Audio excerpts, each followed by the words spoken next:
जगत में खोज के दो उपाय हैं, एक निष्क्रिय है, दूसरा सक्रिय है। निष्क्रिय ध्यान विधि का उपयोग अतीत में ज्यादा किया गया है। निष्क्रिय ध्यान विधि का जो निर्माण किया गया था वह उस समय के आदमियों को ख्याल में रखकर बनाया गया था। क्यों कि उस समय जो आदमी थे वह ज्यादा तनाव रहित, सरल, सहज और निर्दोष थे। छोटी छोटी विधियों के द्वारा वो ध्यानस्थ हो जाते थे और अपने स्वभाव में वह प्रतिष्ठित हो जाता था। लेकिन सभ्यता धीरे धीरे जितना विकसित होता गया, धीरे धीरे आदमी उतना दमित होता गया। विकसित सभ्यता का मतलब ही यही है कि हमारा जो भीतर, हमारा जो मूल स्वर है वो वैसा नहीं बाहर लोग जो देखना चाहता है, एक शिष्ट, ईमानदार, अच्छे, कुशल, तो वो हम बनकर दिखाते हैं। भीतर हमारे क्या उबल रहा है, हमारे भीतर क्या संताप है, क्या पीड़ा है, इससे लोगों का मतलब नहीं है, बल्कि हम उसे बाहर जो है सो अधिक मधुर, अधिक सरल, अधिक ईमानदार, इन सब लेवल के साथ अगर उनसे हम मिलते हैं तो उस आदमी को अच्छा कहा जाता है। आदमी जो अपने प्रामाणिक रूप में है उसे स्वीकार नहीं किया गया है, होना चाहिए। जब वो भीतर हमारा ईमानदारी का स्वर होगा तो बाहर तो वो प्रतिध्वनि होगा ही। जब भीतर हम सरल होंगे तो बाहर वो सरलता जो है सो प्रकाश की भांति बरसता रहेगा। अगर हम भीतर से बुद्धिमान हैं तो फिर बाहर से कोई आरोपित नहीं करना है किसी भी प्रकार का लेवल को। हम बुद्धिमान हैं, हम जहाँ खड़े होंगे हमारी बुद्धिमत्ता का परिचय हो जाए। लेकिन सत्ता जितना विकसित होता चला गया है, आदमी उतना दमित होता चला गया। आदमी के भीतर जो ये दुख, संताप, पीड़ा है, चिंता है, इसका इलाज कैसे हो, आदमी अपने स्वभाव में प्रतिष्ठित कैसे हो, इसका ख्याल तो सभ्यता नहीं कर रहा है, बल्कि सभ्यता उस पर एक पर्त चढ़ा देता है जिसे हम पर्सनालिटी कहते हैं। अंग्रेजी में एक शब्द है पर्सनालिटी, एक ग्रीक के मूल शब्द पर्सोना से आता है। उस समय जब यूनान में लोग नाटक खेलते थे, अभिनेता, तो वो एक मुखौटा, एक मास्क का प्रयोग करता था और वह मास्क पहनकर वह अभिनय करता था, जिसके सापेक्ष में जिसके लिए वह अभिनय कर रहे हैं, खलनायक या नायक या जिस प्रकार का अभिनय कर रहे हैं उसमें किस प्रकार का वो मास्क होना चाहिए, मुखौटा होना चाहिए, वैसे वो मुखौटा को ओढ़ लेता था। इसे पर्सोना कहा जाता था ग्रीक भाषा में। ये पर्सोना से पर्सनैलिटी बना है। पर्सनैलिटी का मतलब ही हो गया हमारे भीतर जो है उस पर तो एक पर्दा है, बाहर जो लोग देखना चाहता है, जिससे लोग इम्प्रेस हो, वो एक फेस, वो पर्सनैलिटी हम धारण करके लोग को दिखाना चाहते हैं। लेकिन ईमानदारी का पर्सनैलिटी हम ओढ़ते ही इसलिए हैं भीतर हमारा बेईमानी का स्वर हो। अगर भीतर कोई बेईमानी का स्वर नहीं होगा तो ईमानदारी उसी दिन व्यर्थ हो जाएगा। ये ठीक वैसे ही है, एक आदमी बीमार है तो बीमार आदमी स्वास्थ्य को खोज करेगा। जिस दिन पृथ्वी से बीमारी चला जाएगा उस दिन लोग स्वास्थ्य को खोजते हुए डॉक्टर के पास नहीं जाएगा। हम जब किसी चीज को बाहर से प्रत्यारोपित करते हैं तो बाहर से नहीं होना चाहिए, वो भीतर से उमंगना चाहिए। ईमानदारी हो, बुद्धिमत्ता हो, इंटेलिजेंसी हो, हम गुणवान बने, हम अच्छे बने, हम प्रतिभा संपन्न बने, लेकिन वो प्रतिभा भीतर से पैदा हो। मैं एक कहानी पढ़ रहा था। एक गांव में एक बहुत प्यारा सरल फकीर रहता था। दिन रात वो परमात्मा को चिंतन करता था, ध्यान करता था, साधना करता था। इतना निर्दोष था, इतना ईमानदार था, जो ये भेद ही नहीं करता था किस पर विश्वास करूं किस पर नहीं करूं, सभी को सम्मान दृष्टि से देखता था। गांव का एक ठग वह उस फ़कीर से मिला और फ़कीर के पास तो ज़्यादा कुछ नहीं था। एक छोटी-सी झोपड़ी थी, और झोपड़ी में उसको कुछ खाना बनाने का बर्तन था और एक कंबल था। फ़कीर ने उसे आदर और सम्मान के साथ बिठाया।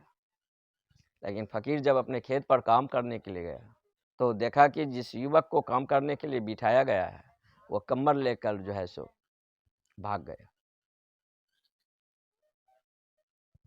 लेकिन जब कंबल लेकर वो भाग रहा था आगा, फ़कीर ने तो उसका पीछा नहीं किया। रास्ते में वो युवक पकड़ा गया तो अदालत में लाया गया। जब अदालत में उसका पेशी हुई, मजिस्ट्रेट ने पूछा, और तो सभी बात मुझे समझ में आ रहा है, क्योंकि तुमने इससे पहले भी अनेकों अपराध किए, किसी न किसी अर्थ में जो है सो तुम लोगों को साथ हमेशा दुर्व्यवहार करते आ रहे हो और लोगों को साथ चीटिंग करते आ रहे हो। लेकिन ये निर्दोष फ़कीर, जिसके नाम को लोग स्मरण करके जो है सो मंदिर और मस्जिद में प्रवेश करता है, इतने प्यारे आदमी है, इतना ईमानदार है, इसने तुम पर ट्रस्ट किया, खिलाया, बैठने के लिए घर दिया और इसको लेकर भागा। तो उस युवक ने कहा कि मैं इस कदर बदनाम हो चुका हूँ कि गांव में कोई लोग मुझ पर ट्रस्ट करता ही नहीं है, विश्वास करता ही नहीं है, सब मुझे बुरी नज़र से देखता है। यही एकमात्र फ़कीर है जो मुझे थोड़ा अच्छे नज़र से देखा है और मुझ पर विश्वास किया। ठगने के लिए और बेईमानी करने के लिए भी कोई मुझ पर ट्रस्ट करेगा तब तो मैं उसे धोखा दूंगा, लेकिन अगर वो मुझे पहले ही नज़र में वह धोखेबाज समझ रहा है, बेईमान समझ रहा है, तो तब तो वो सजग हो जाएगा। मुझे मौका ही नहीं कोई दे रहा था, तो हमारा व्यवसाय बिल्कुल जो है सो मंद पड़ गया था। यही एक फ़कीर था जो मुझ पर विश्वास किया, ट्रस्ट किया, और जब इसने मुझ पर विश्वास और ट्रस्ट किया तब मुझे मौका मिल गया कि मैं ये कम्बल लेकर सड़क जाऊँ। गाँव में बहुत दिनों से मैं घूमता था, सबने मेरे स्वभाव और नेचर को समझ लिया था। किसी ने कभी भी मुझ पर ट्रस्ट अब नहीं करता था, मुझे अच्छे नज़र से देखता ही नहीं था। मुझे देखते ही लोग किन्नी काटने लगते थे। तब मैं उससे चीटिंग करूँ तो करूँ कैसे? थोड़ा भी तो ट्रस्ट होगा, स्वाभाविक ही है। नकली भी सिक्का को बाज़ार में चलना हो, तो थोड़ा असली सिक्के के साथ उसको रंग-रोगन करना पड़ता है, और तब वो बाज़ार में चलता है। अगर सारा जगत बेईमान हो जाए, तो फिर ईमानदारी दो कौड़ी हो जाएगी। क्योंकि ईमानदारी को जब हम पर्सनैलिटी ओढ़ते हैं, तो वो ओढ़ते ही इसीलिए हैं कि अगर हम अपना उद्देश्य पहले ही ज़ाहिर किसी के सामने कर दें कि मैं बेईमान हूँ, मैं तुमसे चीटिंग करके जाऊँगा, तो वो बैठने भी नहीं देगा। तो ईमानदारी का हमें वह व्यक्तित्व, पर्सनैलिटी इसीलिए ओढ़ना पड़ता है, ताकि लोग जो है सो मुझे अच्छे नज़र से देखें। अब जो लोगों के भीतर वो ट्रस्ट आ जाए, तब मैं अपना काम जो है, जिस उद्देश्य के साथ उसके साथ मैं एक मैत्री का संबंध जोड़ा था, उस उद्देश्य में मैं सफल हो जाऊँगा। फिर चीटिंग करने में सुविधा हो। आदमी का व्यक्तित्व दोहरी है, तो जगत में खोज के दो उपाय हैं, एक निष्क्रिय और एक सक्रिय। तो सभ्यता जितना विकसित होता गया है, आदमी उतना दमित होता चला गया है। कॉन्फ्लिक्ट उसके भीतर बहुत सारा आ गया है, द्वंद्व उसके भीतर बहुत सारा आ गया है, और उसके मनो शरीर, फिजिकल बॉडी के और भाव शरीर, इन तीनों के बीच बहुत सारे ग्रंथियां आ गया है जो उसे ध्यान में प्रवेश करने ही नहीं दे। तो सक्रिय विद में हमारे फिजिकल बॉडी में या इथरिक बॉडी में या हमारा एस्ट्रल बॉडी में जो ग्रंथि हैं, जो वह एक प्रकार का डुअलिटी बन गया है, उस पर पहले हम काम करते हैं और इस ग्रंथि को विसर्जन करते हैं। जब ये तीनों शरीर एक संरेख में आ जाता है, अब हम निष्क्रिय विधियों का उपयोग कर सकते हैं और हम ध्यान में प्रवेश कर सकते हैं।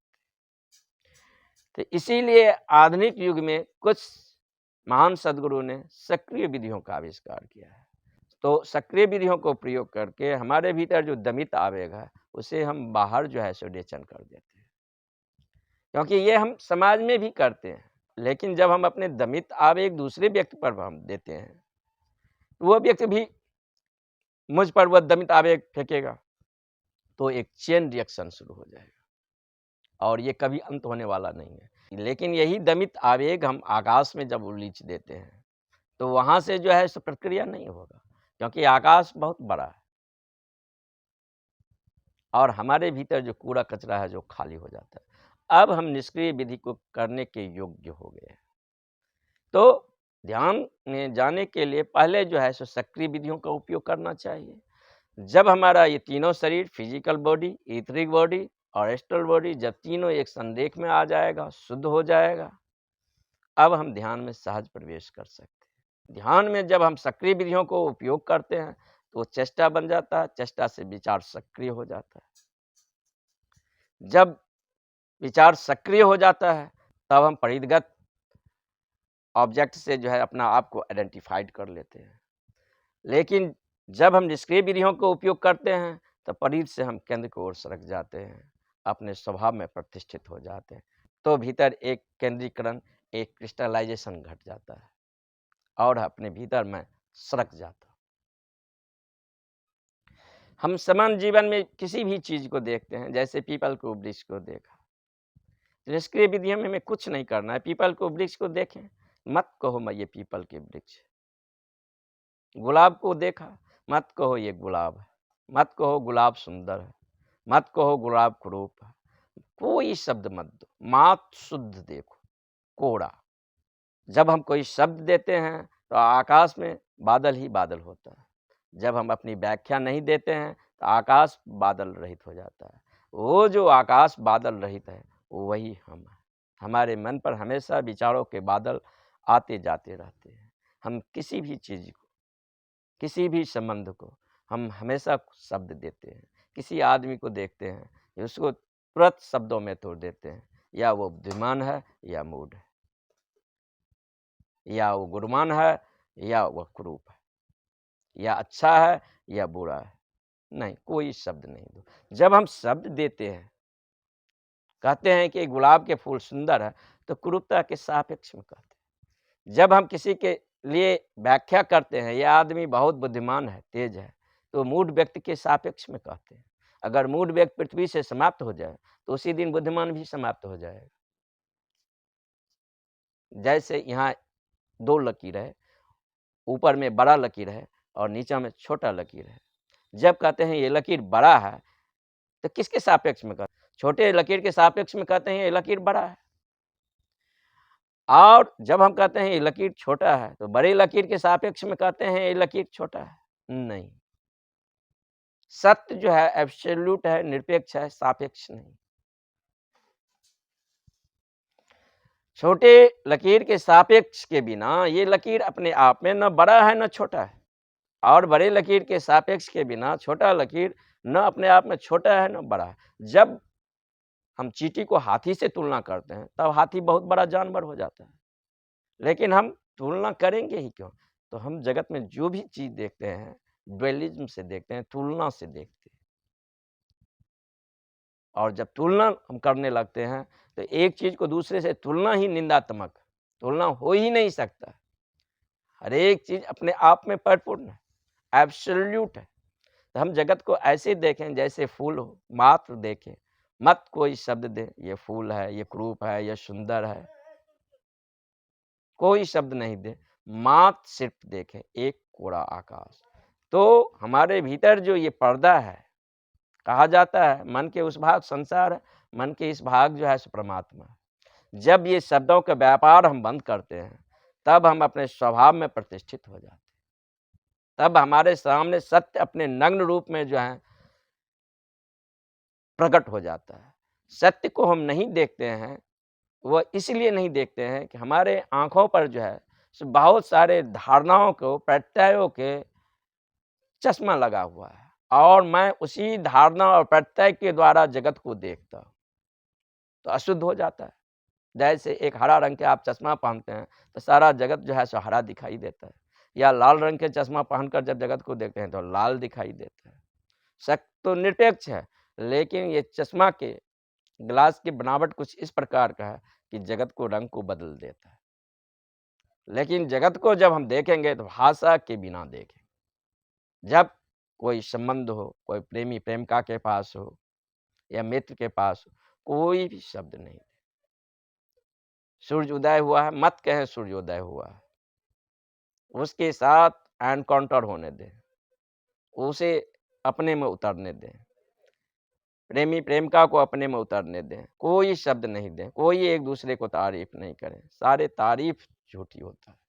तारीफ हम करते ही किसी को इसीलिए है कि वह प्रभावित हो जाए, और जब कोई आदमी दूसरा प्रभाव में हो जाता है तब वो गुलाम हो जाता है। जब हम ध्यान में प्रवेश करने की तैयारी करें, निष्क्रिय विधियों को उपयोग करें, तो उससे पहले हम सक्रिय विधियों पर काम कर लें और तब हम निष्क्रिय विधियों के साथ काम करें, और सापेक्ष में नहीं देखें, एब्सोल्यूट में देखें। शब्दों की दीवार के पीछे आप जब किसी चीज को देखते हैं तो उस पर आप अपनी व्याख्या आरोपित करते हैं, वास्तव में वह चीज वैसा नहीं है। जब आप किसी को बुद्धिमान कहते हैं या किसी को अच्छे कहते हैं तो किसी के सापेक्ष में कह रहे हैं या अपने सापेक्ष में कह रहे हैं। दूसरे के लिए वो बुद्धिमान नहीं होगा, अच्छे नहीं होगा।